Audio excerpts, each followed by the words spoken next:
97.3 Citi FM.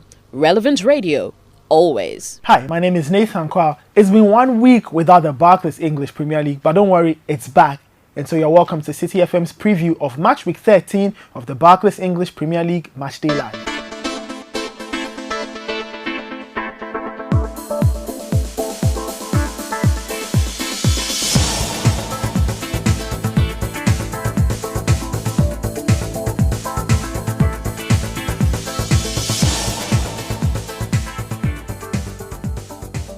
This week I've been joined by my colleague on the sports desk, Benjamin Nketsia. Hi, Ben. Hi, Nathan. We've got 5 games for our listeners and we'll go through all of these games. But let's start off with a very interesting one. Is Watford playing at home to Manchester United on Saturday at 12:45. And Ben, these two teams have played each other in previous years when Watford were in the Premier League. They are back, but United travel away from home. They've not played well away from home and they face Odion Ighalo and Troy Deeney.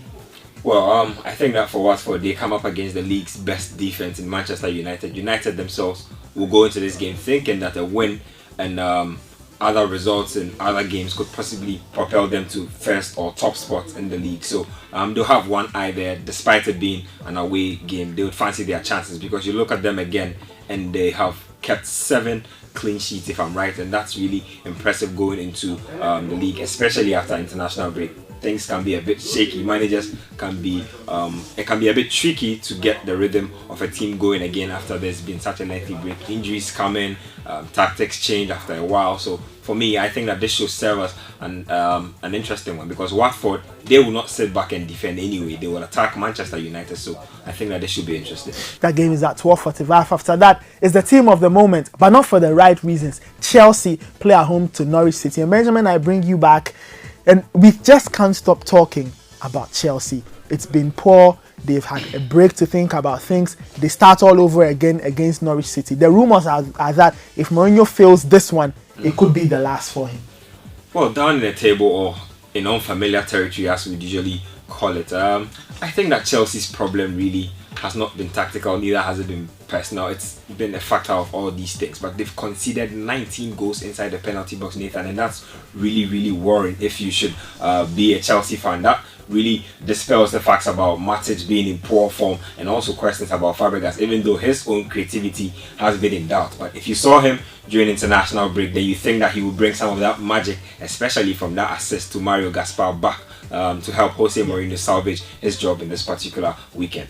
So Chelsea come up against Norwich. That's our second feature game on Saturday. We've got the biggest one for you Saturday at 5:30. Manchester City playing against Liverpool. And Ben, is a matchup of two coaches who love to play attacking football. Manuel Pellegrini's side, they are not shy. They will come at you. Jurgen Klopp's side have always looked fantastic and they've looked great since he stepped in.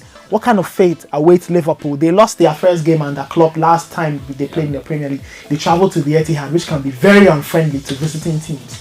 Well, truth is, a lot of people give Jurgen Klopp credit for winning against Chelsea. I thought that Chelsea were already down on their knees, so he only put them on their backs. I think that the game against Liverpool or the game against Manchester City will be his real test. I mean, they have one of the best defenses in the league as well. They are scoring well. They usually go up in front before opponents can peg them back. So it will test a lot of things. It will test Liverpool's mental strength. It will test their tactical organization and of course Jurgen Klopp's tactical acumen as a manager. Going up against Manuel Pellegrini, I think you can envision it as two attacking brains who get to go at each other. One just settling in and one who knows the terrain pretty well. Won the league in his first year, so I think this should be interesting as well. So Manchester City and Liverpool, they sell out our biggest game for you this match on. But on Sunday, we've got a London derby to start off matters. It's Tottenham Hotspur playing at home to West Ham. And Ben, we've seen West Ham where they've put on this very interesting attitude of going away from home and winning. They come up against Mauricio Pochettino and his boys who are beginning to get things into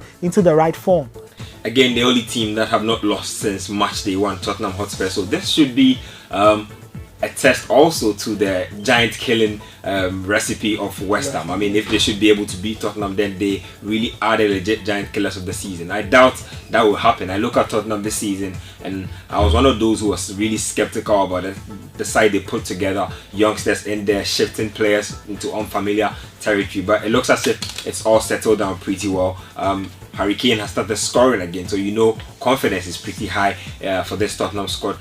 It will be interesting again to see or to mark out how they get going again after the international break. I mean, some of these breaks in momentum can lead a team down the wrong side of the hill, but for Tottenham, I think that this should be one they should be able to navigate. So Tottenham drew the last time out. They were at the Emirates. They drew 1-1 in that North London derby. They faced another London side in West Ham.